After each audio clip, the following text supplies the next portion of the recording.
There are trade-offs associated with all this stuff, but for a lot of people, it's just like do the thing over and over and over again. You start to find, like, wow, how did that person get so good at this? Oh yeah, they just did that single thing for 30 years.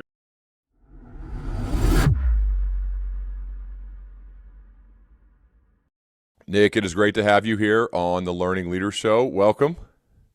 Thanks for having me on, Ryan. Appreciate it.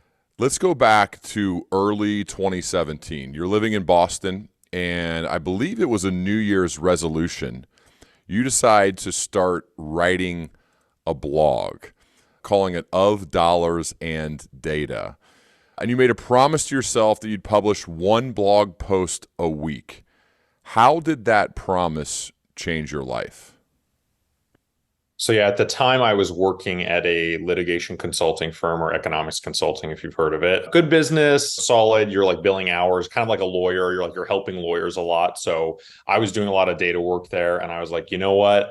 I really love personal finance and investing. And I think there's like this weird intersection between my data skills and what the personal finance and investing space has. And I feel like if I can intersect those two things, I can create something new and different than what I've seen before. This is not just me opining on this or that. I'm actually going to be able to use data to try and back up my arguments. That was the key insight. And obviously from the motivational side, I'm like, let's just write one blog post a week, nothing too crazy. That's still hard enough for a lot of people, but I was like, I'm just going to do it. And I did it. I did it week after week. And honestly, the first year was the toughest because you're putting stuff out there. People think when you put work out there and like it doesn't do well, you get a lot of people saying, oh, you're crap, you're this. No, what you hear is just silence. The sound of failure is nothing. And so if you're getting a lot of people saying, oh, this is terrible, that means you probably reached a lot of people. And then there's people that just don't agree with you, or you had a really insanely like controversial take, right? So I was obviously not writing anything controversial. So what I heard was silence early on. And so obviously I had a couple moments of success here and there, but then even by, I remember September, that first year, September 2017, I was like, am I going to keep doing this? I don't feel like it's going anywhere, blah, blah, blah. And then I kept going with it. I went to a conference, met Morgan Housel, met some other people, and they gave me some advice, and it really helped. It made me like really focus more on storytelling and realizing how much a story, you need to use a story to hook people, right? So like the data is great, and they're like, Nick, you're doing the data stuff. No one can do that like you. But like the problem is you're not getting readers hooked at the beginning, right? You're just starting in a roundabout way. So start with stories, try and get people with a narrative. I'm like, okay, I'll try that. And it worked. And so I really listened to that. And since then I left my job in consulting. I joined a wealth management firm, still there. It's been over 5 years now and been writing this whole time. I'm at post 363 now. It's been like over almost 7 years now in terms of writing. And I came out with the book, and the book's done well. So that book's called Just Keep Buying, and actually just recently passed 100,000 worldwide sales. So I was not anticipating that at all. I was like, okay, I think I can get 20 to 30,000. That was even a little bold and stuff, but like it's done much better than I thought. So yeah, that's where we are today. Kind of a big change, but yeah, I just had to kind of push myself and go from there. Morgan Housel, one of the most popular guests I've ever had on in the past 8.5 years, having him on again actually in a couple months for his next book. What did he tell you? I'd love to go inside that meeting or those meetings with him and how it helped change how you approach writing.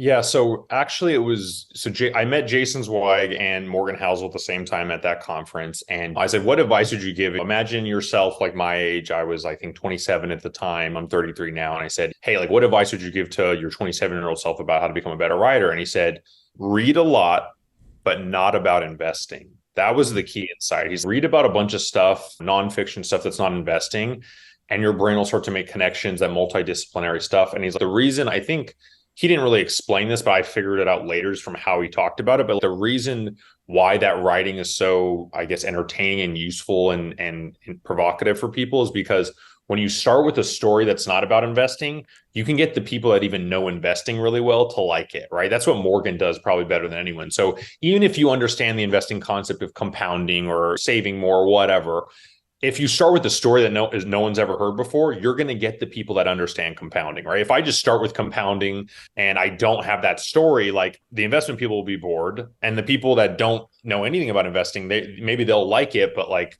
the story helps connect the two because they can usually understand the story. Almost everyone can understand the story. Not everyone's going to get the math concept. So when you can blend those two together, that's what works. So Jason told me that read a lot, not about investing.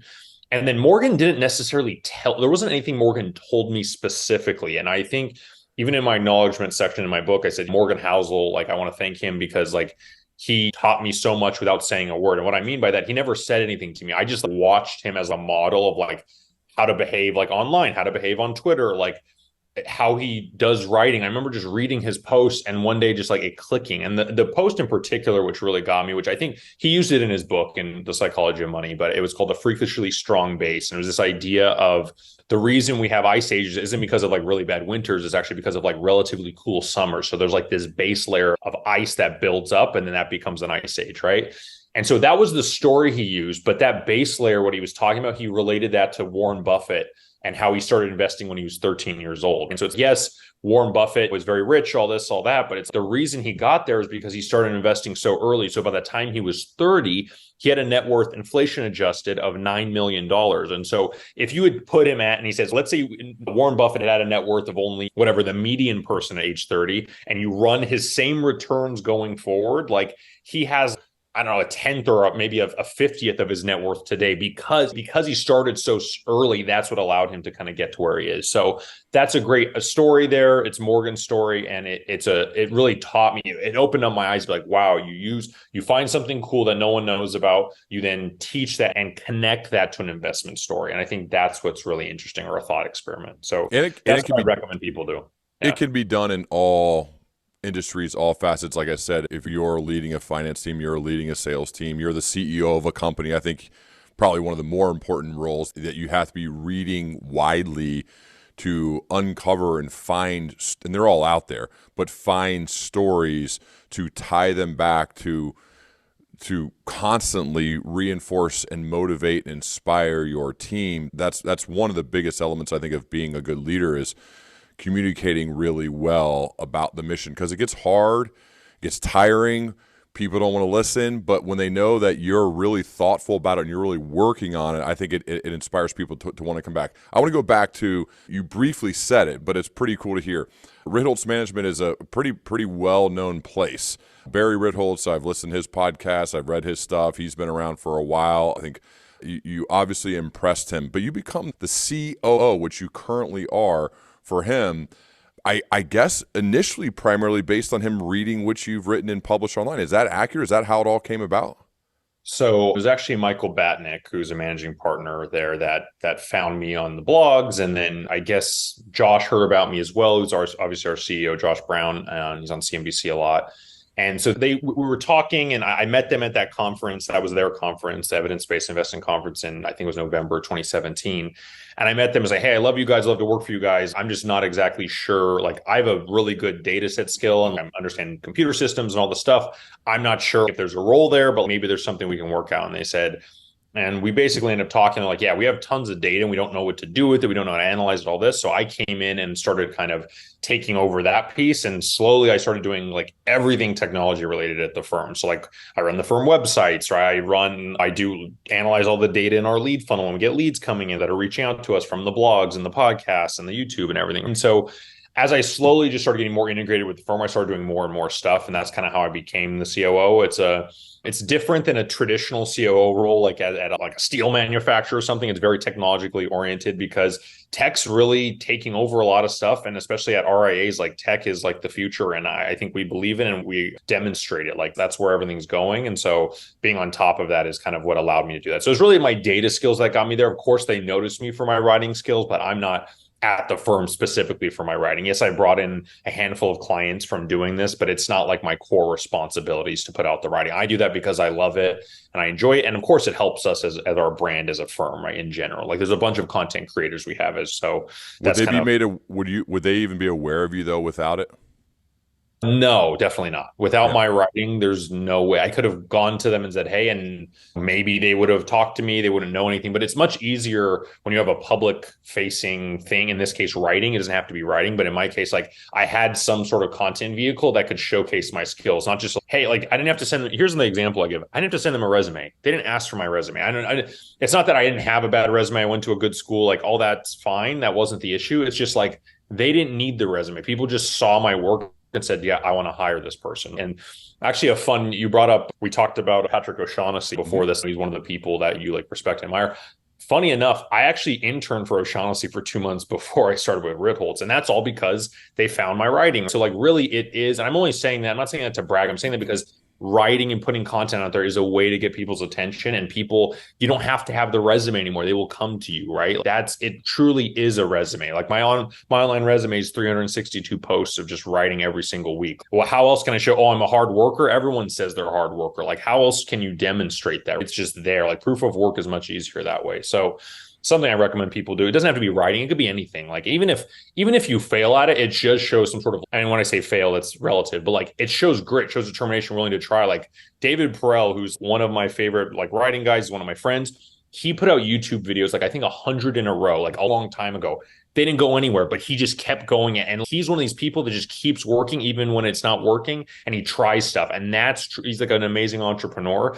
And I don't think people like talk about those types of stories, because that was like technically a failure. Now his YouTube, he has a completely different approach and it's actually succeeding. But you have to realize like there's a lot of times when you're going to fail. Even very successful people will fail at times, and that's completely okay. And so just accepting that and realizing maybe you just need to change your approach. Just keep pushing forward is the key.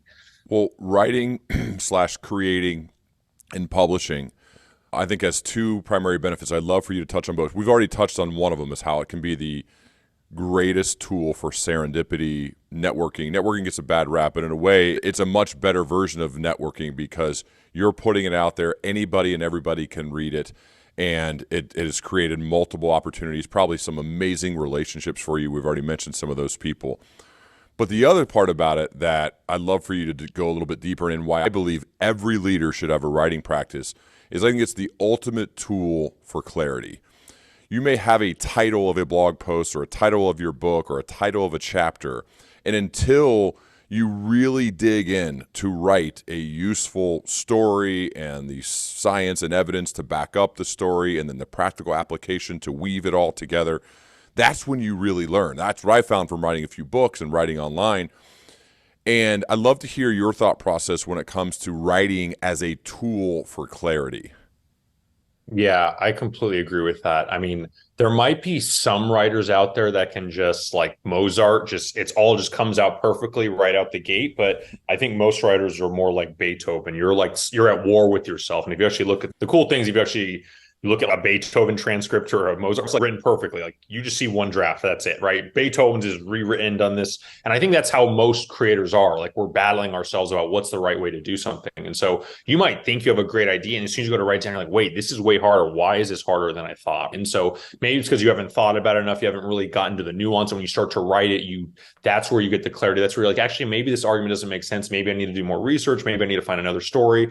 And so I think the writing process itself is where you're actually doing the thinking. Thinking is tough and it's really hard. I think most people, most of the time, myself included, are on autopilot most of the day, right? Because the thinking is tough. No one wants to do that because it's mentally taxing and it's difficult. So I think we try to outsource thinking in terms of like, I'm not an expert at health or something. So I'm like, okay, I trust Peter Attia. I assume this guy is going to know more than me. So I generally outsource certain parts of things, my thinking to them.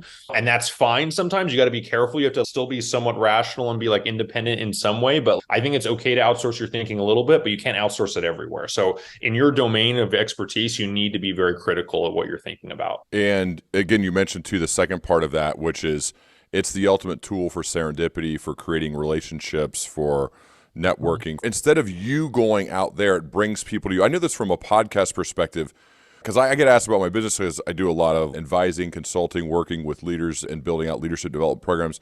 And I'll have a strategic planning guy meet with me and he'll say, so what's your sales process like? I'm like, there is no sales process. They listen to the podcast for 4 years and then they call and say, we want you to do this. And then you figure out whatever the rates are. That's it. There's no process. There's no sales happening. The sales happened for 4 years of diligent listening on their part because they got value out of the thing that you published. And that's another cool thing that I could have never envisioned. That is doing so much work for like me and you, following your curiosity and then getting the words out, whether it's on a podcast or on the page, is the sales process. That part is amazing that I never thought about prior to doing this type of work. And I think it's pretty cool to see it in action. Yeah, I completely agree. I think that when you talk about the serendipity vehicle, just like there's others ideas on this, maximize the surface area of luck, right? So you're more like, imagine like your content, like right now your brand is like a spider web. And so the more content, the more stuff you have out there, the bigger the web gets, the more likely people are going to catch into it, right? And so most people don't put out any content. So their reputation is very localized, known maybe within a community, maybe within a company, maybe from college, right? So their network is, I mean, could be very tight, but it's small and has a couple different nodes versus as you start to put out content, you might have like a little bit of a weaker net, but it's much bigger. And so you can get something where you get someone that what you would never meet in normal life to kind of find you. So that's another way of thinking about it as well that can be helpful. So I want to dig into what I've done, Nick, is read through Just Keep Buying, which I love. Great book. There's a reason it's sold a ton and people love it. As well as I've gone through not every one of your posts, but a lot of your posts because I've been reading you for years. And I just wanted to bring to the surface some of the ideas and have you share and expand. You've written about the fact that winners keep winning and why this happens. And one of the stories is about Stephen King and Richard Bachman. I may mispronounce that last name. Stephen King and Richard Bachman. I won't spoil it because you brought this story to me through your great writing. Can you talk about winners winning and why they keep winning and what this has to do with Stephen King and Richard Bachman? Yeah, so Stephen King, he had a publisher at the time he was using, and he was publishing two books, or he was writing two books a year, but his publisher told him, hey, like, we think for marketing purposes, we should only publish one of these a year. So Stephen King has an extra book every year. What am I going to do? He's like, you know what? I want to just try something. And remember, at this point, Stephen King had already been pretty popular. He'd been well known. His books started to gain traction. He's like, I want to do kind of an experiment. So he started writing under a pen name, Richard Bachman. And so he put out, I can't remember the name of the book right now, but you can look it up, Richard Bachman. He put out this book, and it did relatively well. I think it had sold like 15 to 20,000 copies, which is like, for an author, that's very good. If you sell over 10,000 copies, that's like incredibly good, especially back then. I don't know what the book industry was like back then, but that's good sales. It was obviously good quality work, but it wasn't selling the millions that Stephen King was selling. And then someone was like doing research, like, who is Richard Bachman? They couldn't find any info. They started looking into stuff, and I found like it was registered to an address that like Stephen King had. So a reporter asked him like, hey, are you Richard Bachman? And he fessed up to, he said yes.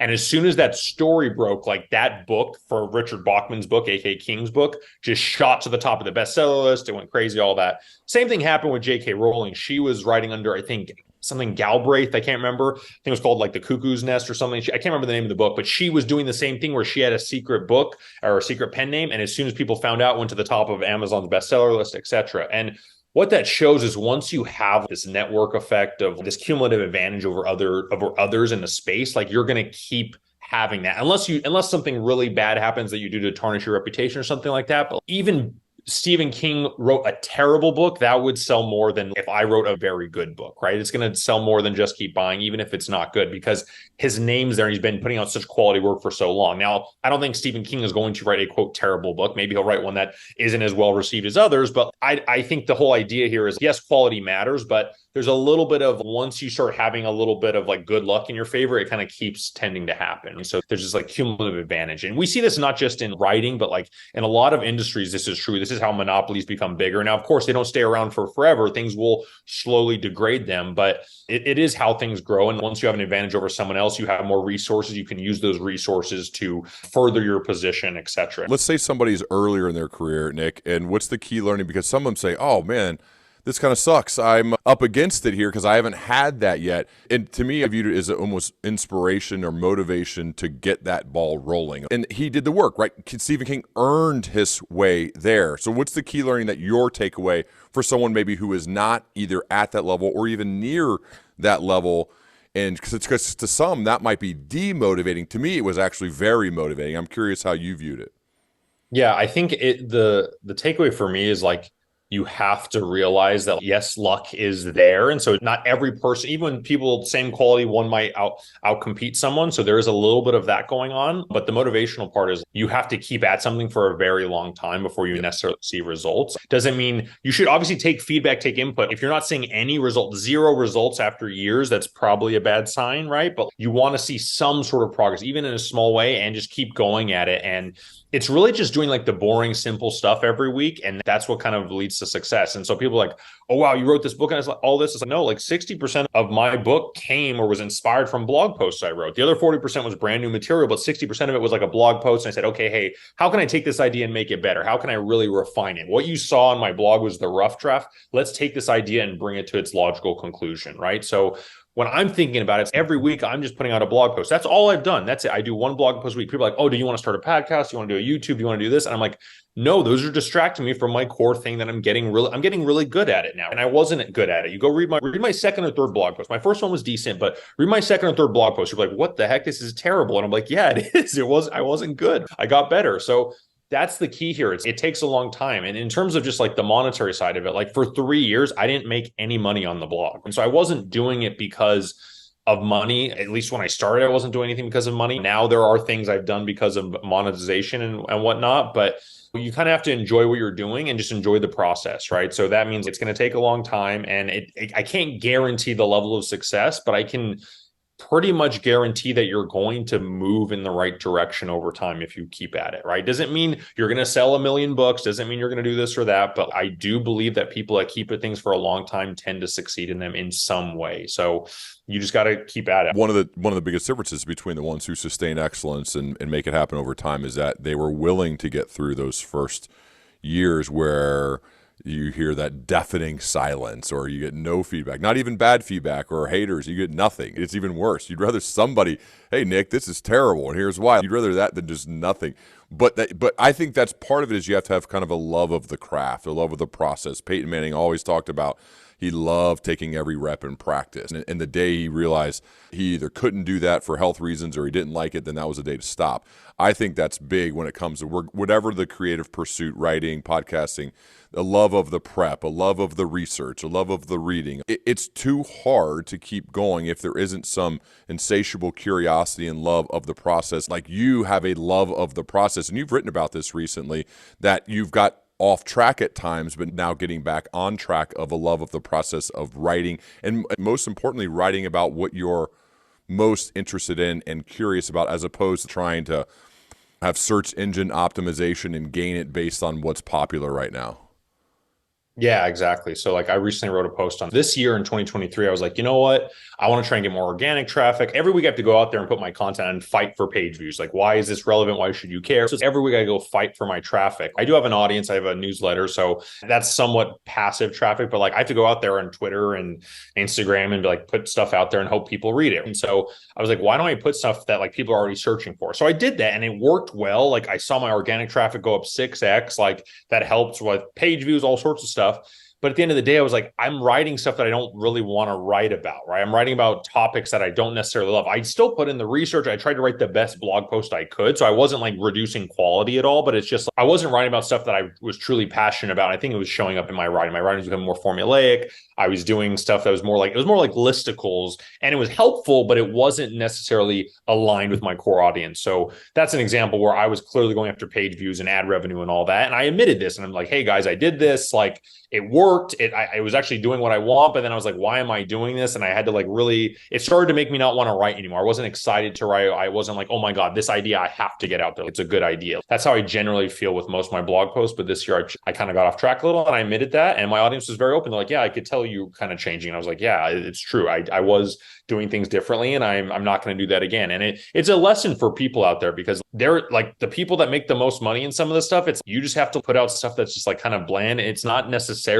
the stuff you want to write about the most. And so there's this trade-off between loving what you're doing and also like monetization. And so thinking about that, and I think by choosing the craft and what you really love, I actually think you see more long-term benefits than by just going to try and monetize early. That's my actual opinion. And that's why I said for 3 years I didn't monetize. So now I'm like trying to, on the tail end of that, where I've actually gone down the wrong path a little bit. And so now I'm trying to recorrect and get back together. It's in line too with a post you've written about the fact that great things take time, and people who play the long game, it feels to me, and I've studied lots of them now because a lot of them have been guests on this show, that they delayed gratification is a superpower. It's something that they possess. And one of your stories is, I'm definitely going to mispronounce this guy's name, Dashrath Manji, the Dashrath Manji breakthrough. This story is awesome. I want you to tell, because I've experienced this, and I think a lot of people who I've recorded with have experienced the fact that great things take time. And the difference between those who make it happen and those who don't is that they're willing to put in the time in order to see. So can you tell us this story of the Dashrath Manji breakthrough, and also pronounce it properly too? Yeah, so I don't actually know how to pronounce Oh, it you don't properly either? either. Okay. So yeah, I'll just say everyone calls him the Mountain Man. I mean, that's what he's called even in India. And so Okay. he's a man that lived in a small village in India, and I think his wife was getting sick, and one of the hospitals, like the only way to get to the hospital, they had to go around this mountain range, and it took, I don't know, it was like 20 kilometers or something. It was kind of far. However, like the hospital's literally on the other side. So if they could just go through the middle of the mountain, it would be way easier. It would save them way more time. I think it'd be like 1 or maybe 2 kilometers, right? Instead of going around the edge of it. And these villagers had walked around the edge for so long, and it's like kind of dangerous and everything. And as once again, his wife kind of fell and I think got sick or something because of that. And so she in medical treatment. He's like, why don't I just carve a path through the mountain? And to you and I, it sounded crazy. So he started doing it. One day he just went out there, started cutting a hole through the mountain. And people laughed at him and this and that. And it took him, I can't remember how long. I think it took him 20 years to do this, right? Unfortunately, his wife passed right before he finished it. Like literally, he was almost done. And she passed away, unfortunately. But he did carve a path through the mountain. And now that village that he's in can now just walk that one little kilometer or whatever to get to the other side instead of going around the mountain range. So he saved his entire village, like tons of headache, tons of time, all that in the future, and possible them getting even hurt on that going around the mountain range. And he did that by literally just moving a little bit of rock every single day, and he did it for 20 years. And it's so crazy. It's an amazing story. It's not one that's very well known, and it just goes to show, like, he didn't have money. He didn't have the construction. He didn't have money to buy like construction gear. He couldn't hire teams of people. But what did he have? He had time.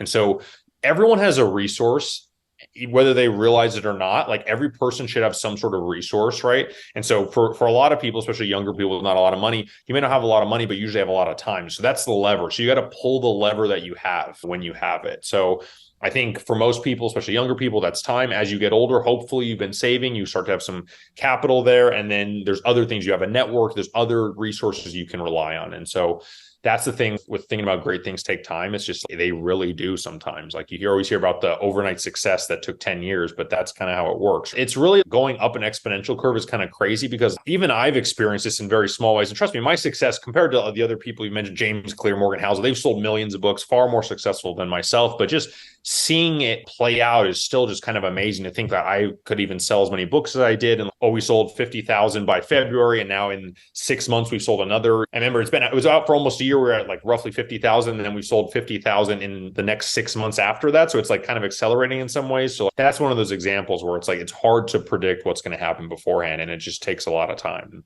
And the repetitions, right? Because not only the time, but you're getting better. I would imagine as he carved through the mountain, he got better. Right, he figured some things out. He learned. He made mistakes, and he was just willing to show up and carve. This is the part that the end of keynotes when people ask, they ask for about hack. Right, what's the hack? What's the quick way? Same thing with investing, I'm sure, or personal finance. What are the 3 things, Nick, I can do right now that will set me up to be better? And you're like, well, one of the biggest ones is you need time. You listen to Warren Buffett and Charlie Munger, right? One of the biggest things they say is don't interrupt compounding ever.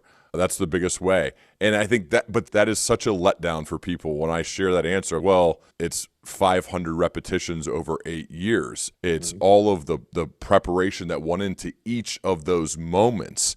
That is just a lot of time and effort. And really, Chase Jarvis said this on this podcast. And he's an amazing photographer and artist and everything that he does, build a big, great company. There are no hacks.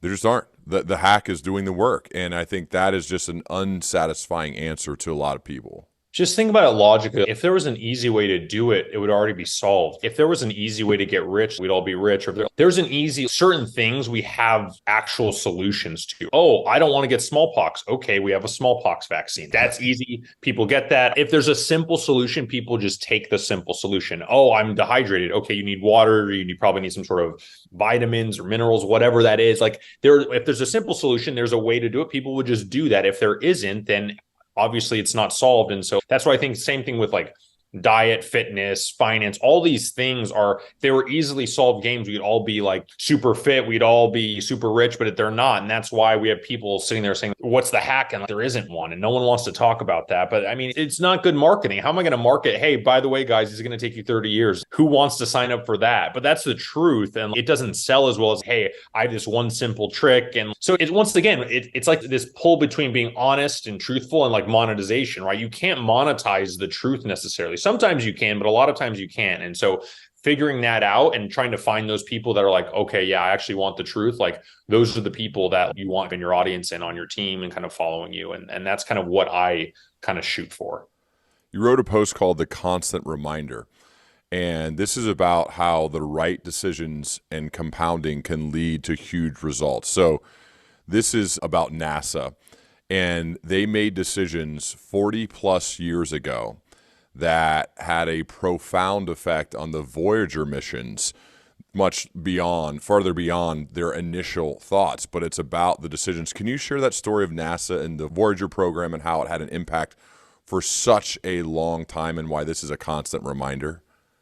Yeah. So with the Voyager programs, they shot off two rockets, one or two, I guess, space shuttles. One was Voyager 1 is a small, it's not a massive space shuttle. It's a very tiny little, I mean, I don't even know what it looks like exactly, which I knew, but they shot two of these things off. Voyager 1 went off first and Voyager 2 went off second. But how it worked is like they had to actually slingshot around the planets because like they don't have enough fuel to keep pushing these things forever.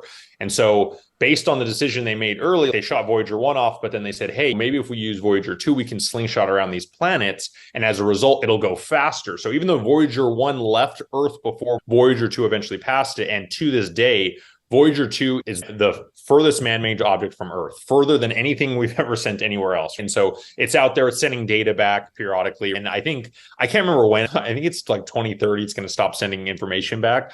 But it just goes to show if you set up the right trajectory early and then just let compounding do its work, like you can allow for that stuff. And compounding in this case, in this story, is obviously like the trajectories around the planets and using physics and all that, which we're not going to be able to get into. But you get the point of setting the right decision early can be more important. Even if someone starts before you, that's not necessarily mean that they're going to be ahead of you later, right? It's all about, you can think of the difference between like when you start and the slope, right? And so having a bigger slope can be really important. So whether that means you're making better decisions early, making smarter decisions, that's kind of how I think about it. And so for me, it's a constant reminder that like the day, like, this is what I said in the post is like the day, let's say you're trying to lose weight. The day you lose weight isn't actually when you lost the weight. It's the day you decided to start actually making the decisions just that you're going to move down that path to lose the weight, right? Once you're like, hey, I'm cutting out this, I'm going to start exercising, doing it. And if you actually stick to those, so the day you actually say, hey, I'm actually going to stick to this and you know you're going to do it, that's the day you lose the weight. That's the day you make the change. And so people don't realize that, but you kind of bring the future into the present by doing that. And you don't realize it yet, but that's the day it all happened. Like for me, what changed my trajectory, the slope of my, career or whatever, was deciding, hey, I'm going to write one blog post a week. It seemed like a small decision at the time, but it's monumental when you look back now, right? You're looking back almost 7 years now. It's holy crap, that was an amazing decision. But at the time I was like, oh, we'll see what happens if I can do this thing. And that was it. And that was the day when everything really started. So that's kind of how I like to think about it. It's like a constant reminder that it's like the little things we do and do day in and day out that really make the difference. Getting to some of the core of what you write about even more, you've written about all these things that, again, it's funny that what has piqued my curiosity, Nick, when I read through so many of your posts are these fascinating stories. That in itself is a telling sign. And another one, the title really grabbed me, and I'm sure titling, there's a whole art to that to get people to click on it, and then they click on it and they read it, is, quote, saving is for the poor, investing is for the rich. And you write about the mathematics of saving and investing over the life cycle. So this is more into your niche of personal finance that I think is important for all of us to be thinking about. But when you write that saving is for the poor and investing is for the rich, what does that mean? Let's create an avatar. This is a person who's a mid-level leader within a Fortune 500 company. So they're probably doing pretty well as far as their income. And they're thinking, oh, maybe I'm not fully dialed in on my personal finance. I'm focused on my job and my family and paying the mortgage and the car payments. So can you give like an overview on why saving is for the poor and investing is for the rich? Well, it's funny you bring up that avatar of the mid-level Fortune 500 executive. That person is kind of in the middle ground. So when I say savings for the poor, investing is for the rich, what I really mean is like where you should focus your time in your financial life is going to change over the course of your life, right? So if you're 23 years old, let's say you're fresh out of college, right? You're just starting to work. How you invest your money is not going to really make that much of an impact. And the example I give is when I was 23, I just started saving, had like $1,000 in my 401k.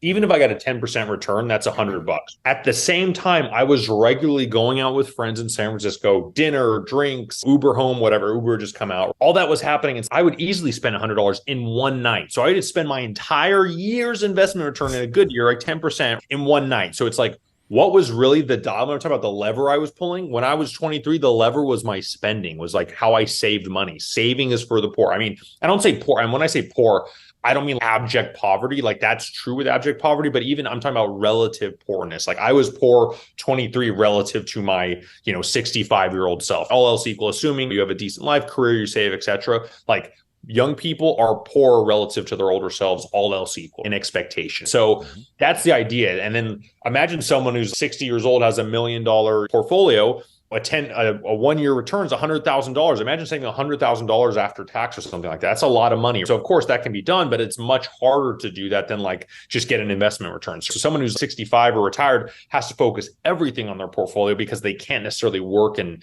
make changes with their spending, right? And their saving behavior. So that's why I think it's this dichotomy of when you're young, you have to focus on saving. When you're old, you have to focus on investing. So in the case of your avatar, the person mid-level executive, Fortune 500 company, they actually have to focus on both. And I can give you a formula to tell you like how much you should be focusing on each, but I can pretty much tell you that anyone who's mid-career has to focus on both. You can't ignore your investing. You can't ignore your savings. They both matter. I'm just saying, depending on where you are, that's where you should put more of your focus. So the simple thing to think about is, okay, think about how much money you can expect to save the next year. Whatever that number is, that's an amount. Let's say $10,000. Okay, that's amount A. 10,000 is how much I can save in the next year. Okay, the second amount I want is how much can your investments earn you in the next year in expectation, right? I might use something like a 5% return, right? So if you had a $100,000 portfolio, that's $5,000, right? So our first amount, how much you can save in the next year, is 10,000. Your second amount, how much your investments can earn you, is 5,000. Which one's bigger? The 10,000, obviously. What that tells me is you should put slightly more focus on saving money to get the other amount larger, right? Save that money, get it invested. Because over time, what you're going to see is as you save money and get it invested, that $5,000 investment return should grow, right? Over time in expectation, right? And one day it will pass. One day it's going to pass the amount of money you can save in a year. In theory, if your income just keeps going up forever, then there's nothing I can tell you. But it's one of those things where like most people, you'll see at some point, probably mid-career, maybe mid to late career, you'll see that your investments in a given year will probably earn you more than you can earn yourself. And that's when you know, hey, the switch is gone and I now have to care a lot more about investing. Now, it doesn't mean you shouldn't care about your portfolio in the interim, but it just means where you're focusing your time and energy probably needs to switch based on that. And so for most people in the avatar you brought up, it's you have to care about both, if I'm being honest. So there's not much of a hack there in the middle. At the end, it's investing. At the beginning, it's saving. But in the middle, you kind of have to care about both. Let's get practical again for somebody who maybe is becoming aware of you and this type of thinking for the first time. And I realize actually, Nick, as I got older, how lucky I was. My parents did a fantastic job of explaining all of personal finance to us when we were in high school and college, and then really right after college. And my dad had me sit down with a financial advisor, the one that he works with, and it was very teach it to me like I'm in third grade. And they did a fantastic job. And we just made it so this kind of automated system of this percent is going to be immediately put into our account with our advisor. And I haven't stopped. And that was when I was 22. And so the only thing that was changed is that we've increased the amount of money that goes. And we got married and the same thing. We just did the exact same thing. So it's almost been automated for me for quite some time. But I've talked to friends and others who are very bright people who weren't lucky to have those types of sit downs. And so they had a 401k and they thought, I'm just dumping everything into there and that's good enough or whatever. I thought, wow, that's something that you do, but there's a whole nother avenue of investing and saving beyond. We look at our 401k as just bonus money. We're going to max them out, but they're bonus money. It's not even something I'm thinking about beyond. The other stuff is really what we focus on. So for that person who is bright, is intelligent, but didn't have the parents to sit them down and help them out, or they haven't had a guy like you or somebody help them out, How do they get started? What should they do? How should they think about their money growing and being invested and compounding and all of that goes into it? That's a huge question. I think the thing to do is you have to spend some time reading about it, Yeah. whether it's watching YouTube videos, listening to podcasts, reading books. Like there's a lot of material out there, and you have to understand like a few core concepts, understand expected return. What does that mean? What type of investments have generally have higher returns than others? What are the risks associated with that? Because we can talk about return all day, like, oh, of course, everyone wants the highest return, but there's usually cost to that. And the cost is the volatility and possible even worse than that. I mean, with certain things like an individual stock, the volatility is much higher and you can actually go to zero. So, like, the returns start to go all over the place. The risk is all over the place as you get into more individual names, as you're trying to move away from diversification. I generally say, hey, diversify like the whole time, say diversified income producing assets, things like that. And my book talks about that. There's a lot of books that talk about that. So I think for someone who's just starting out, like you just need to spend time like reading and understanding this stuff. Like, and I'm not saying you need to be an expert at it. Just like you have to understand, okay, what do you mean? Like how much risk or how much return? Like exactly, like should I be owning real estate? Should I be owning, stocks? And there are trade-offs associated with all these things, and not just in terms of expected return in terms of money, but also on your time. Like owning a rental property can be great, but there are costs that are not necessarily related to money. It could be like, oh, time costs. I have to go over there and visit it, or oh, I have to go replace this thing, or just like the management, the hassle, right? So there's a lot of other things that aren't just dollars and cents that you have to consider when you're investing as well. Unfortunately, there's no one correct path. I know people that have gotten rich in real estate. I know people have gotten rich with stocks, starting their own businesses. There's a lot of ways to do this. Anyone who tells you there's only one path is full of it, or there's like the right path is full of it. There's a lot of ways to do this. It's just about finding what is going to work with you and your temperament and your personality, right? Some people love having real estate. Others would hate it. Like I'm one of those people that does not want to have to manage tenants and deal. I don't like human conflict. I'm not going to do that. Some people love that. So it's more about finding the right portfolio and the right investment choices for your personality and your situation. I think that's what's most important. So that takes time, takes experimentation. It's not going to be perfect right away, but you're going to have to kind of spend time and do that. And there's no way around it. I wish I could be like, there's a hack, just do this and this, buy this fund, buy that. If I tell you that, that might work for a while, but as soon as there's volatility, as soon as we go through a March 2020 situation, you may feel differently. And so you might sell or do something that's not necessarily good for you long term. So that's one of those things where I think you need to really understand yourself. So what do you do for you? As you approach it, how do you manage your money? How do you think about it? What's your overall philosophy? What do you actually do with your money?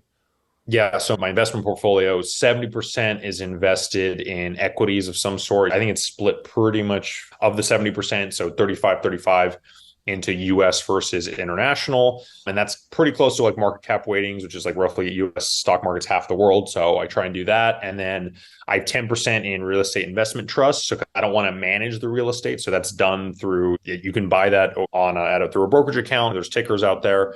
And then the last 20% is mixed into different things. I have obviously treasury bills right now. I'm trying to buy a house. So there's a lot of money in treasury bills, just getting that to down payment. And then there's probably like a 10%, which is in everything else. That includes any sort of private investments, any ownership I have in my firm. So I have some art, I have some Bitcoin, like all those little things. They could be income producing, but they're not necessarily. Like Bitcoin's not income producing, art is not income producing.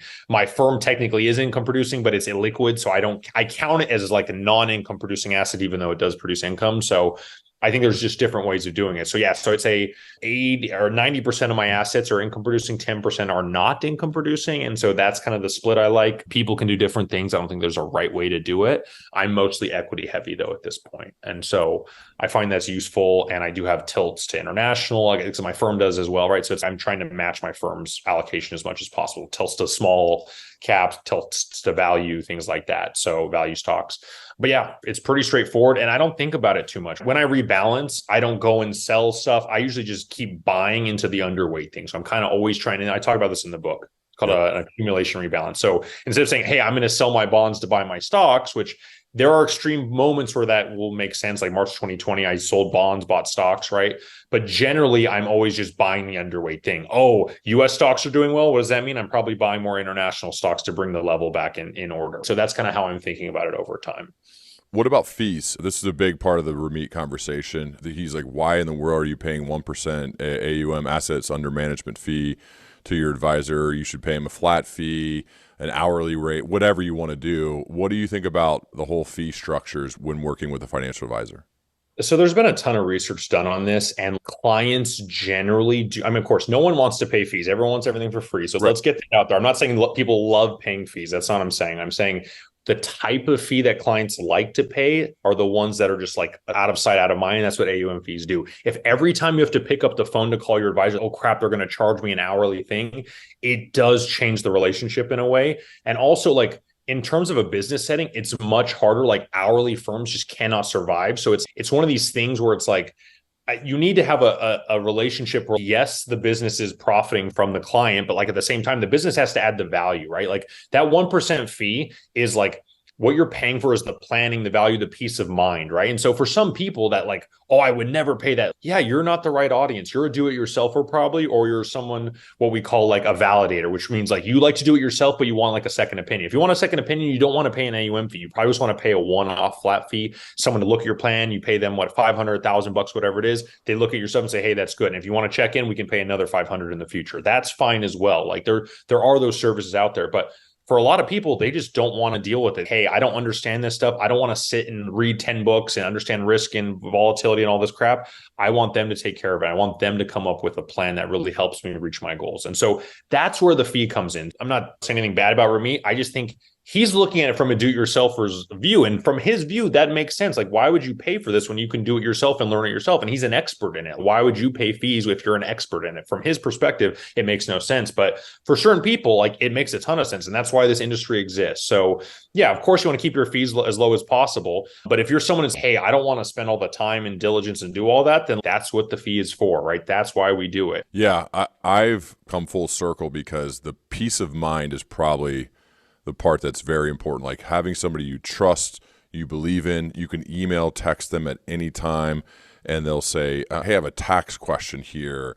And that my accountant and the financial guys, we get together and I don't know what I'm doing. I have no idea. That's what they do every day. This is what I do every day. It has nothing to do with that.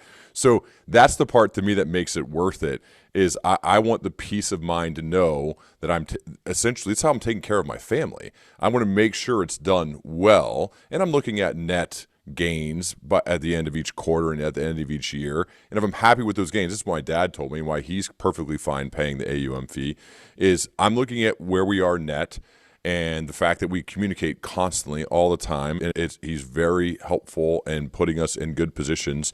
And now he's retired and they still talk all the time because he's living off of that money. That's the peace of mind element, I think, which makes a lot of sense. And what industry like if they asked me to come do something, speak or whatever, oh, by the way, we don't want to pay your fee. I'm like, what? I mean, it's part of the deal. If you're going to do work and do whatever you can to help somebody, there's a cost associated with that. And usually the good ones, yeah, they're worth what you pay them, you'd hope. And if they're not, like you said, you just leave. Yeah, exactly. So I think it's pretty straightforward for people. And it's also changes over time. I know a lot of people that have done do it yourself most of their life. And at some point, they're just like, why am I still doing this? I get tired of it. And I think that is what eventually leads people to advisors at some point. It's not even that, could you do it? Yes. But do you want to deal with all the hassle? Do you have to call people up? It's just, for some people, I don't want to deal with it anymore. And that's the solution they come to, especially if they've done really well and they have more money than they need. They're like, I'm not even spending money. Like I like hiking. That's my favorite activity. It's okay. Like you're not going to spend these millions you have. Do you want someone to help you take care of this and manage it for your children, et cetera? And so that's where advisors can add a lot of value. Given your role and the combination of what you do as a CEO, as well as the fact that you've published online since 2017, so you've attracted a lot of high performers, you've attracted a lot of leaders who have sustained excellence over time into your world, you probably have a really good vantage point of what these people are doing. So Nick, I'm curious, when you think about the people you've met who have sustained excellence over time, what have you found to be some of the commonalities that exist within those people? They just do the same stuff over and over again. There's the stonecutter's credo. I watched the stonecutter just hammering at the rock over and over 100 times in a row and not seeing a single crack.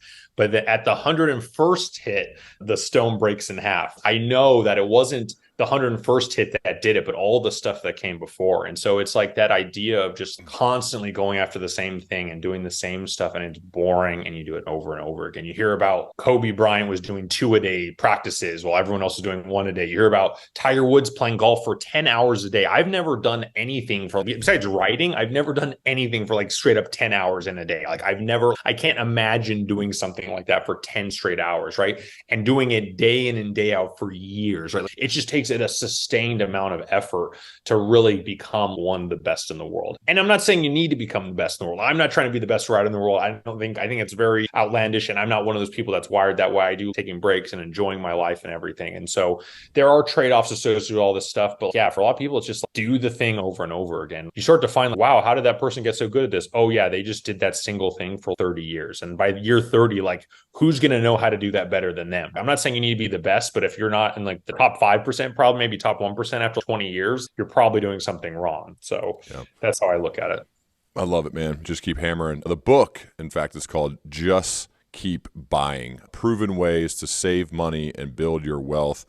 Also, I think it's worth it to both buy that book as well as go to ofdollars.and-data.com. That's where I first learned of Nick, and love the way that you have weaved stories and bring it all together. I just feel like a much wiser person after I read one of your posts, and definitely after I read Just Keep Buying. And that's why I want to have this conversation. So, man, Nick, I really appreciate it, and I would love to continue our dialogue as we both progress. This is a lot of fun, man. Thanks, friend. Appreciate you having me on. And if any of your audience, any of your fans have any questions about anything, feel free to DM me on Twitter, Instagram. I respond to every single DM. And obviously, unless it's insane or something, I respond to every DM. So I promise you, I will respond to you. So just feel free to reach out anytime. Thank you. Love it, man. Thanks again, Nick.